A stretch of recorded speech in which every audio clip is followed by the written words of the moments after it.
Have you ever found yourself starting a game or playing one for years and needed clarification or lost track of everything that's happened so far? I know I sure have. And if you have too, then I have some good news for you. That's exactly what these videos are about. So, without further ado, welcome to Sarcastic Summaries. The introduction to the world of Eorzea starts by giving you a primer for the world, your place in it, and briefly touching on the Ascians before you wake up in the back of a wagon. Hey, you. You're finally awake. You were trying to cross the border, right? You walked right into that Imperial ambush, same as us. And that thief over there.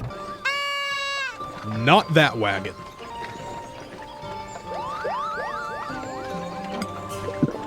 Moving on. You expand the story further by reaching the airship to head to other nations as an emissary for the remembrance ceremonies for the fallen soldiers from the Battle of Cardano. Along the way, you meet a very snarky, white-haired couple of brats. I'm sure we'll never meet them again. This more or less starts the path of the player from a place of innocence and lack of knowledge of the world and allows us to be sent out into it to discover it for ourselves. This leads us to the level 15 to 19 experience, where we are first introduced to some dungeons to show the discord caused by factions of people that are serving the side of what we see as evil. We eventually are introduced to the concept of primals by the Scions of the Seventh Dawn. We are the Scions of the Seventh Dawn, an order that transcends political boundaries. Our single objective is the preservation of the future of Eorzea.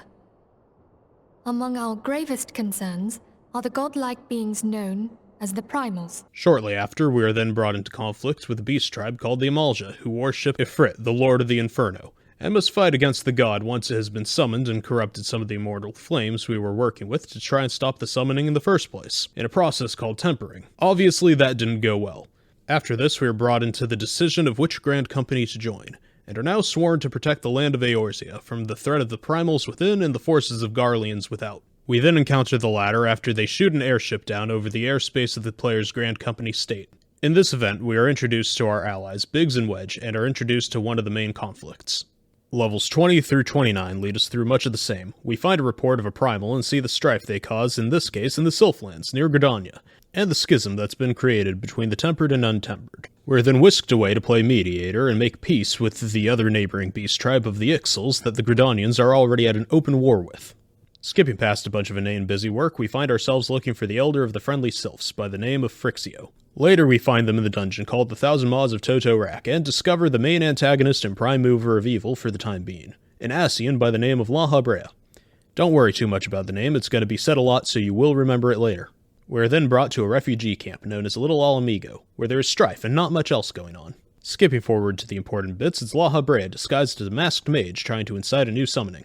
We are then sent on another mission to Gridania and find there is a lot of suffering being caused by Voidsent in Hawk Manor, after sightings of a familiar masked mage. Ooh, I wonder who it could be.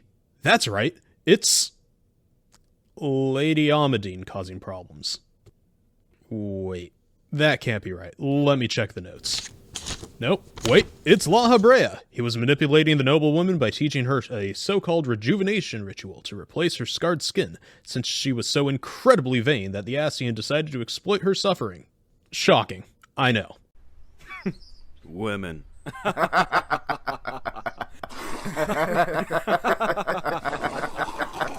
So that dealt with, and we're on to the next leg of the story. The 30 to 39 story starts with our investigation being put on hold to deal with the kobold summoning of the primal titan, and we start with first learning how to get into Titan's lair.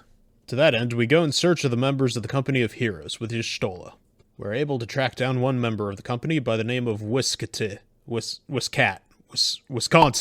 I'm afraid I can't say the name or try any further, or the furniture might start floating. Anyway, he is the employee of Gigi Ruju and Costa del Sol.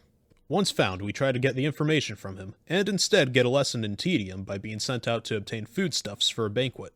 This later turns out to be a banquet held by and for the Company of Heroes. We are then rewarded with the information we seek. We then pray return to the Waking Sands to find that our comrades are mostly dead or kidnapped.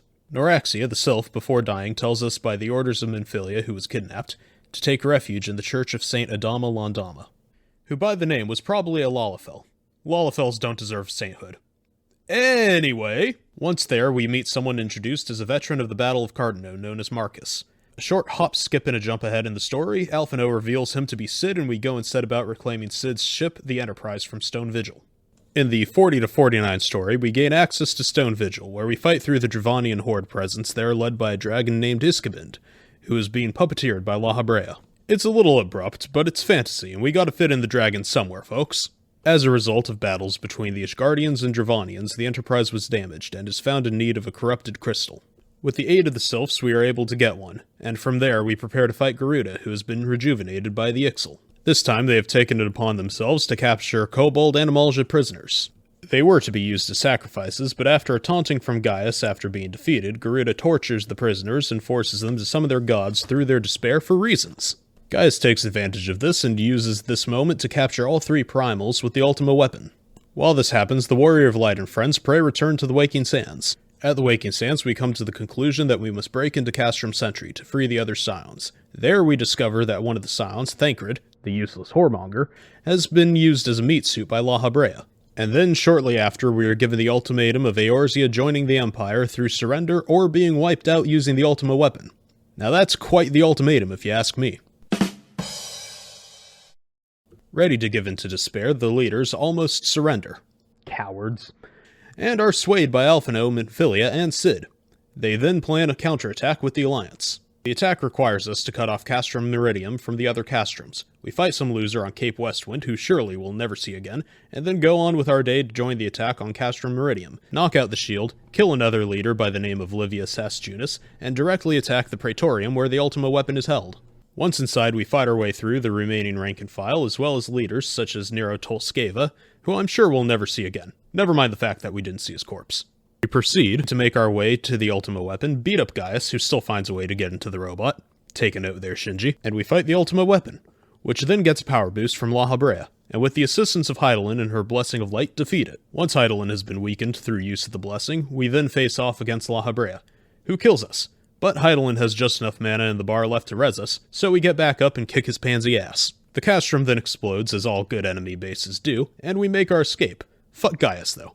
We aren't wasting any time or money on a trial for him. He can die there. We then meet with the leaders of the Alliance at Lake Silvertear, where we hear a roar of a primal that was recently summoned, and we enter the 7th Astral Era on the spot. The 7th Astral Era has 5 main stages to it. The first one is called A Realm Awoken, where the Scions become more sought after within Eorzea, with groups trying to hire them, leading to a proposed relocation to Mordona.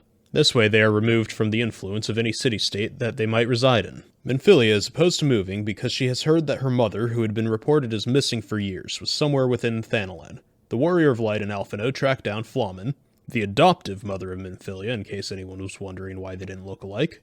The Scions then petition the Eorzean Alliance to move and get permission from the leader of the town in Mordona called Revenant's Toll to set up shop. And thus we will reside in the Rising Stones. Prithee no longer shall we return to the Waking Sands. So anyways, we return to the Waking Sands. God damn it! After finding out about the summoning of Good King Mugglemog, Good King Mog XII, blessed be his whiskers, and soundly kicking his furry flying ass, to find Minfilia screaming after an encounter of the uninvited kind with an Ascian in white. Those dudes really do just show up like in-laws at Thanksgiving, don't they? Anyways, he just dropped in to tell us his name is Elidibus, and to say that we're working towards the same goal, like a new middle management hire. And now for something completely different. Illegal immigration. Turns out we kicked the Garleans' asses so bad they ended up in a war of succession in their homeland. This causes one of their territories, called Doma, to rise up and rebel, thinking they had a chance. Like a nerd seeing the cheerleader they had a crush on get dumped the week before prom. Much like the nerd, turns out they didn't, and the breakup isn't so final. As such, Doma stays occupied by Garlemald, and only a few thousand survivors are left. So they travel to Eorzea under the watch of the first ninja introduced to the game, Yugiri. They make port in Vesper Bay, and naturally, become our problem immediately. I thought we were here to fight primals and Ascians, not help guide refugees through the formalities of the Old Dawn immigration services? Being the upstanding citizens we are, though, we get Yugiri in audience with the Sultana and the Syndicate. This doesn't go so well because of those lazy, good-for-nothing Almegan refugees. Just look at them.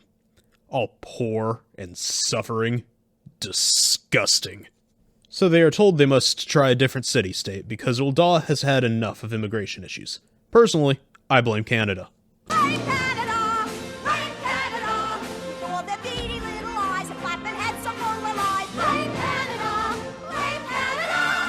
While we further discuss matters with the only member of the syndicate who can speak to us in an eye-to-eye conversation, Reborn, we are interrupted by Adeleji, a fucking monetarist, suggesting that we relocate the Domans as a cheap labor force to Mordona, because what else would a business see illegal immigrants useful for? So because Adeleji agrees to get the refugees who came too late to post up outside the city walls shipped like farming equipment to our humble abode of Mordona to work off their debt to us for allowing them to exist, Minfilia calls the local Adventurers Guild to handle the details.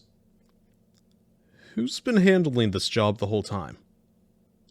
I feel like we forgot to sign a lot of paperwork. After all that excitement, Minfilia goes to contemplate the words of our new our new frenemy Elidibus, the Ascian in white. Apparently, she now has questions about the true nature of the Echo.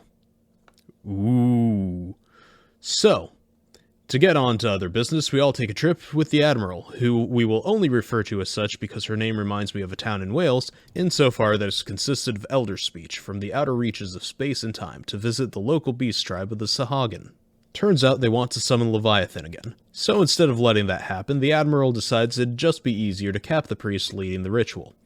Luckily for him, he has the Echo and is proficient in it so that he doesn't die. He just becomes a shiny Ghastly, and then evolves into himself again. This shocking revelation of the Echo's power is then undercut by the existence of fish, as the priest does a live reenactment of the story of Jonah and the whale, and promptly gets eaten by a sea serpent. Unfortunately for us, the resolution of shooting the priest solved nothing, as the panic it incited just means that Leviathan was summoned faster and more powerfully. So this time, with the help of Sid's Bachelors of Science in Aetheroelectric Engineering, we make a converter with a ton of corrupted crystals and teach Leviathan the same lesson we did before, just this time we go hard mode on it. This whole ordeal circles back to Minfilia's musings about the Echo, and she connects the persistence of the soul after death to the ability of the Ascians, and she starts to feel really good about having found a way to finally fight them.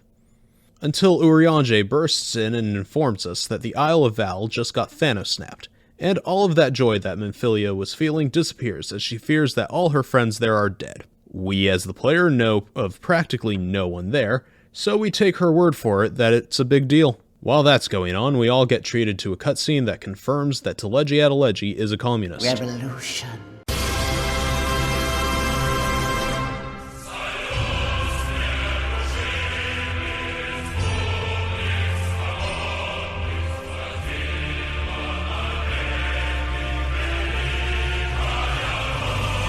Following the reveal of Adeleji being the world's smallest Castro impersonator, we are treated to Alphino leading an investigation into the recent unrest in Ul'dah that has been seeing riots between the Almegan refugees and the Uldans. This brings us to a confession made by General Reborn and Nanamo Ulnamo, 17th of her line, that the violence began when a unit of brass blades had loosed a volley of arrows on civilians. While it was claimed to be due to a miscommunication, Reborn led an investigation which uncovered that Comrade Adeleji was behind it all. And suddenly, I'm starting to get Full Metal Alchemist vibes.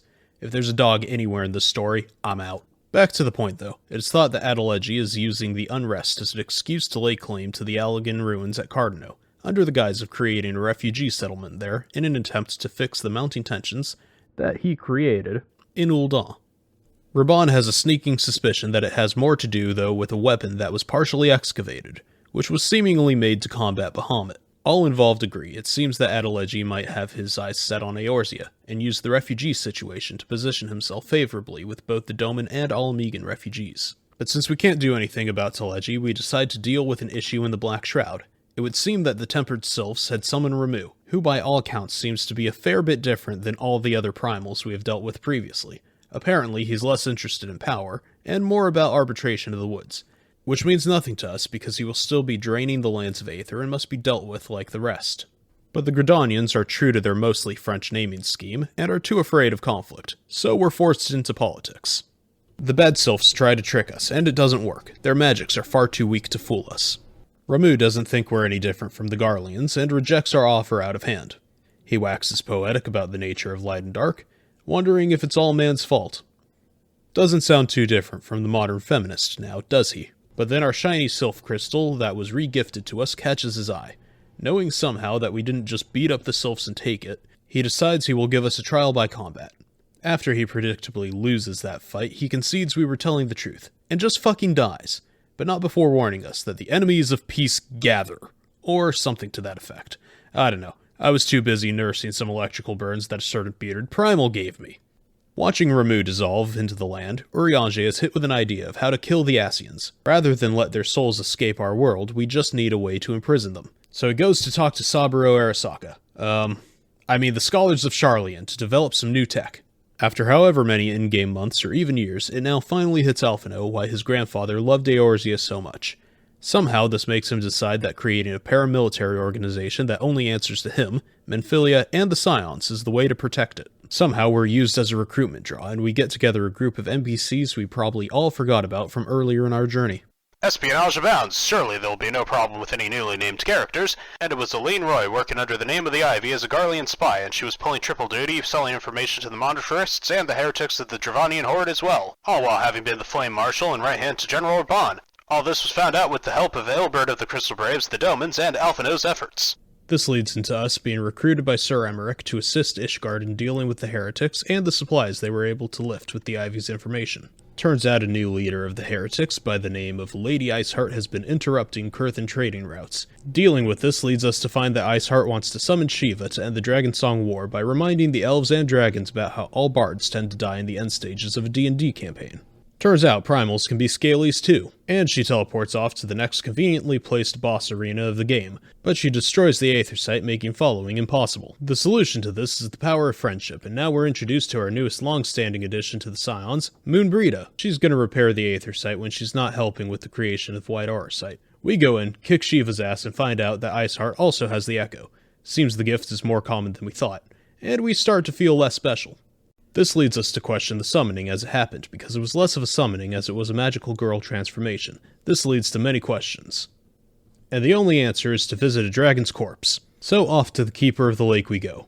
After we do, we make a pact with Emmerich. The Scions watch the Keeper of the Lake, and Ishgard will guard the crystal shipment routes to Revenant's Toll. One of the Braves, by the name of Riel, you might remember him from the Company of Heroes, has concerns about corruption within the Crystal Braves since he's noticed weapon shipments going missing. Ilbert, the commander of the Braves, tasks us to help him find and track down the Black Marketeer that's been fencing the weapons. Unfortunately for the Black Marketeer, Ilbert finds him, and then we find Ilbert in a puddle of blood. The apprehension appears to have been sloppy. We then have to move to recover the goods. The Braves mention that the shipment seems small, and Riel doubts that that is all there is. But we don't have time for that. We are called to meet with Lucia, Sir Emmerich's lieutenant, and are informed about their concerns about the Keeper of the Lake awakening.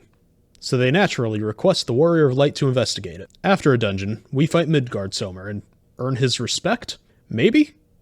We are then told we need to be able to see the truth, so the Blessing of Light is dragon Asuna'd from us. During the confusion, we are entered into a pact with the dragon and are told to watch, listen, and wait, which makes us think that maybe there is a connection between him and Heidelin. And now for science with Moonbrita. We are sent back to help her with tests on the White Aura Site. So the large lady takes us on a field trip. We go to the middle of the desert in northern Thanaland, just in case we blow anything up. It's a far more ideal location than the Black Shroud. Remember kids, only you can prevent forest fires. A nerd by the name of Nabrialis, who I guess is an Asian or something, crashes our field trip and notices we are no longer Crystal Mommy's favorite child. So, naturally, he takes the time to attack the Scions in their new home of the Rising Stones. Because fuck our sense of security, am I right? Anyway, he's there to steal Tupsamati, which, for anyone who started playing in the time past 1.0, means nothing to us. So here's a picture of the Tupsamati lore. Turns out it's the staff of Louis Sois. For a guy that seems to be a big deal, they sure don't seem to give the players a lot of information about him. Just a lot of talking and whatnot. Anyways, where were we? Right, so the nerd wants our staff that only lore nerds and 1.0 players know about to cause the rejoining. There are many like it, but this one was his. Unfortunately for him, field trip time is over, and Moonbrita, and us, the Warrior of Light, are able to interrupt him, so he abducts Menphilia instead, because if you can't take something useful, might as well take someone useless. This leads to a trial that I'm sure will not inspire any Rule 34 art of men. What are you talking about? Are you kidding me? They already did it? Wow, those artists work fast. Never mind. Anyways, we fight and win, obviously. Moonbrita captures Nabrialis like a level 5 Rattata. I always thought it was Ratatat. Mandela effect, government nanomachines, get out of my head!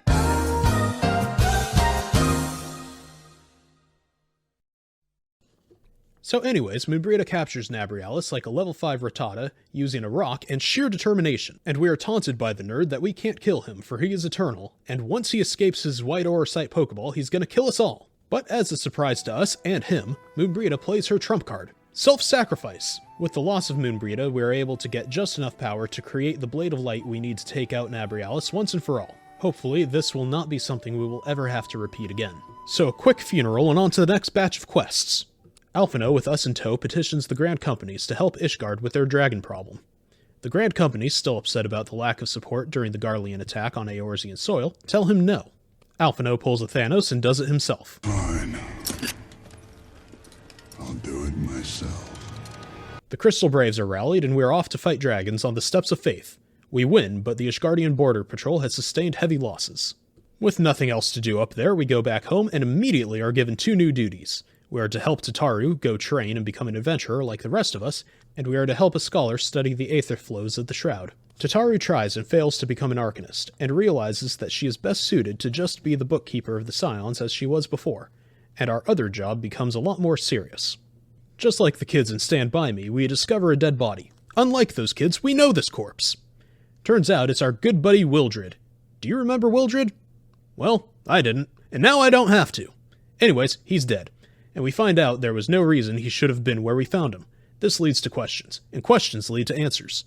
So anyways, we talk to Riol about it, because he seems to know what's up. Turns out Teleji Adeleji had bribed the 1st and 3rd divisions of the Braves. Wildred was asking too many questions, and, well, that's why you never ask questions.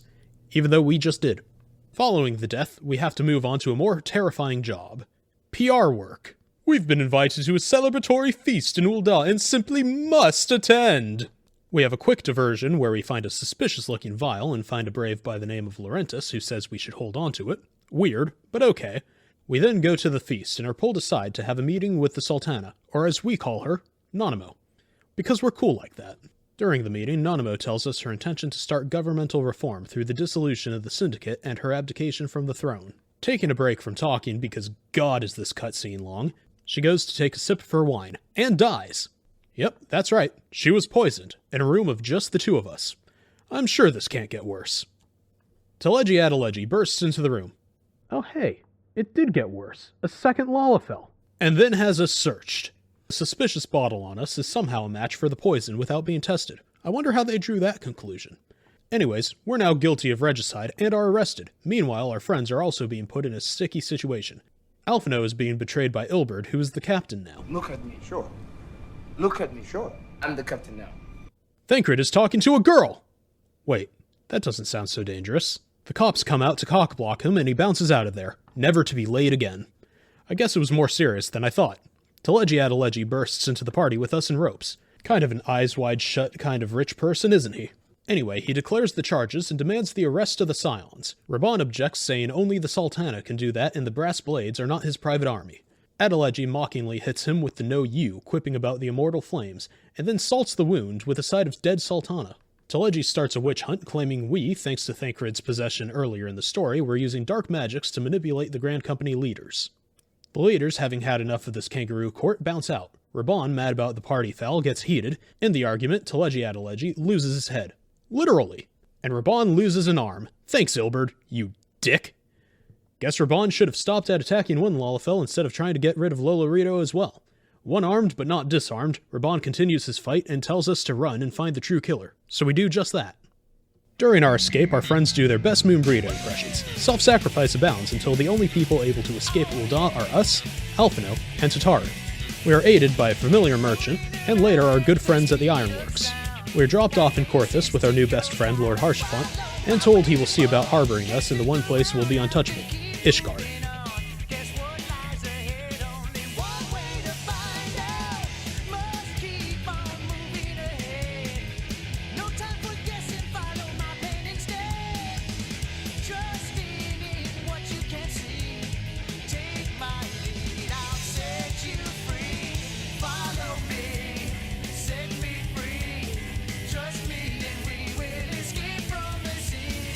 And now for the side quests. Red Alphino overcomes her grandfather issues. I am not Alphino! Shut the fuck up, you get no development until Shadowbringers. We'll get to this one when it's relevant. Oh, apologies. Thank you for watching this episode of Sarcastic Summaries. It's my first time trying any video series like this, so please, if you liked it, leave a like and subscribe, and if you didn't, please comment, tell me what I can do better to improve it. And if you really want to, share it around with people. If it's because you like it, cool. If you just want to make fun of me, whatever. Have fun.